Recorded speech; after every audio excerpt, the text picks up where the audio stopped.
thought my jokes were bad.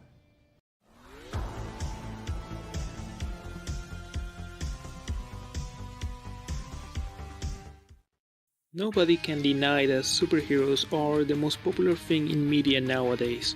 From movies, TV shows, to video games, to merchandise, it seems that the only thing that people don't pay much attention to are the comics themselves. In this age where even the most obscure characters dominate the box office and studios announce in advance their future projects, there is one upcoming movie that has most people scratching their heads in confusion, and that is the standalone Joker movie. The movie, which is supposed to come out in October 2019, will be directed by Todd Phillips, who was in charge of the Hangover trilogy and War Dogs, with Joaquin Phoenix as the clown prince of crime. Other names that are somewhat attached to the project are Martin Scorsese, who serves as producer, and Robert De Niro, in talks to play a supporting character in the film. The story is set in the mid-80s and will be a crime drama about the gritty origin of the iconic supervillain under a budget of around $55 million. It's important to remember that this Joker has no connection to the character played by Jared Leto, and the movie is set outside the continuity of the DC universe shared by Ben Affleck's Batman. The reaction from people was understandable. Not only is this yet another DC movie announced on top of the dozens of other projects that they have in development, but this is set to completely change the character and, more importantly, center about his past. In the official continuity of the comics and in most versions, the Joker's backstory is vaguely hinted, leaving a sense of mystery and ambiguity to the character.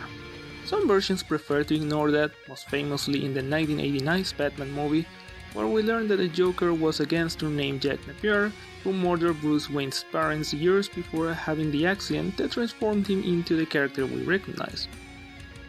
Comic book fans are notoriously critical of any changes when it comes to adaptation, so any decision is scrutinized to death, and here we are talking about one of the most beloved villains of all time. It seems that DC is unnecessarily taking a major risk that nobody demanded with this project, with many declaring it as more proof of the studio not knowing how to handle these characters, a movie that is in the process of being a disaster. But what if the gamble actually pays off? Like everyone else, I was initially confused at the idea of a solo Joker movie. DC was already working on so many spin-offs and its cinematic universe had been a mixed bag. Why have two completely different versions of the same character at the same time? Why have it outside the continuity of the previous movies? Then it hit me. This is an Elseworlds movie. If you're a fan of comics, you're probably familiar with the term Elseworld. These Elseworlds were stories outside of the main continuity of the comics where a fresh concept or idea is tried on an existing character or storyline. Like, what if Superman had been raised in the Soviet Union, or Batman operating in a Victorian-era Gotham? These stories gave writers the opportunity to experiment with the characters in ways that weren't possible in the official canon of the comics, making alterations without feeling restricted in what they could do. There's no need to follow previous backstories or establish character development.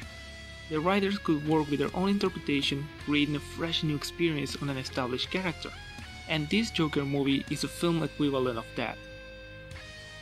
The DC Cinematic Universe has its own official interpretation of the Joker. That character follows the dynamics and ideas of Warner Bros. And director David Ayer, with the possibility of other directors giving more substance in the future. The Joker from Todd Phillips' movie is essentially a blank slate waiting for someone to free his creativity and imagination in a story that won't affect the character or universe of Jared Leto. And unique interpretations have crafted memorable versions of the character in the past, like Cesar Romero's campy and entertaining Joker, Oh, how delicious it is! Nicholson's creepy and insane villain in '89, You're crying. You might join me for a weep. Mark Hamill's amazing vocals in the animated series,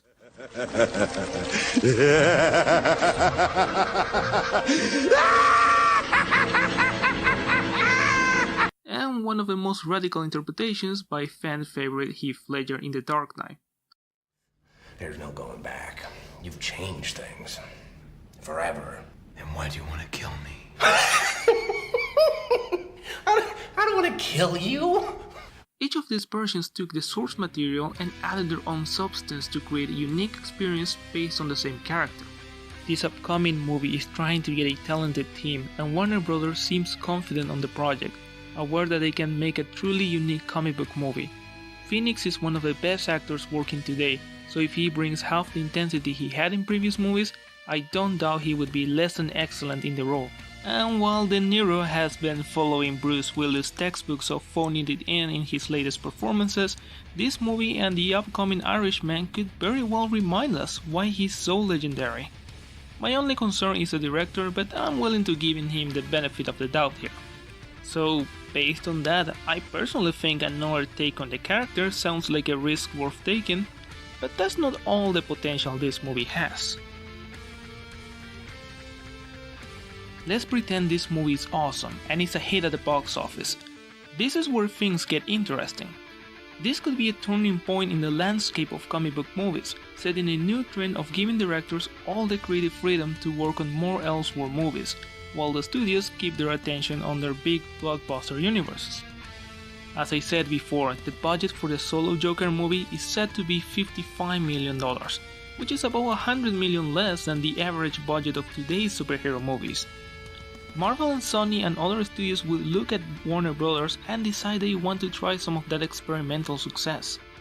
Even though we'll still be anticipating the next Avengers team-up or what enemy will Batman face in his next film, these Elseworld movies could be interesting side projects in which studios take more creative risks. Just imagine all the stories that could be done with these side projects, with directors not feeling the pressure of appealing to mainstream audiences in the same way current superhero films have to. I believe that if comic book movies want to still be relevant, then variety is key. Cinematic universes are the biggest thing, so maybe looking back to standalone stories could be a breath of fresh air. Logan isn't necessarily part of any of the continuities of the X-Men franchise. It has some minor references, but the director decided to focus solely on a story centered on his main character, almost creating an universe that was unique to that movie. This resulted in something that didn't feel like a comic book movie, yet it still is considered one of the best of the medium. I still want my conventional superhero movies, but I'm curious for more experimental ideas. Marvel Zombies, Spider-Man Noir, or something really weird. Heck, they don't even need to be based on existing stories, just let the directors go free.